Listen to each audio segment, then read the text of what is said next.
અહેમદાબાદ મિત્ર ન્યૂઝમાં આપનું સ્વાગત છે।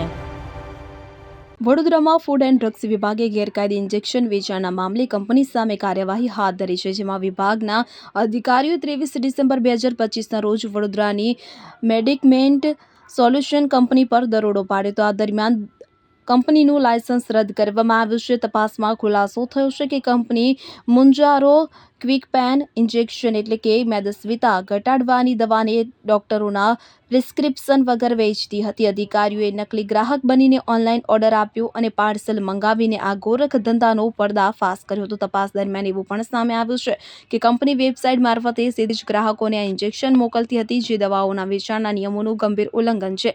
અધિકારીઓએ આને ગંભીર બેદરકારી ગણાવીને ફોજદારી કાર્યવાહી શરૂ કરી છે। નિષ્ણાતોને મતે ડોક્ટરની સલાહ વગર આવી ઇન્જેક્શનનો ઉપયોગ કરવાથી કિડની, પેન્ક્રિયાસ સહિત અન્ય અંગોને નુકસાન પહોંચી શકે છે। તેથી ફૂડ એન્ડ ડ્રગ્સ વિભાગના અધિકારીઓએ નાગરિકોની અપીલ કરી છે કે કોઈ પણ દવા ડોક્ટરની સલાહ વગર ન લે। અહેમદાબાદ મિત્ર ન્યૂઝની યુટ્યુબ ચેનલને સબસ્ક્રાઇબ કરો અને બેલ આઇકોન જરૂરથી દબાવો, જેથી દરેક મહત્વના વિડીયોની નોટિફિકેશન તમને મળતી રહે।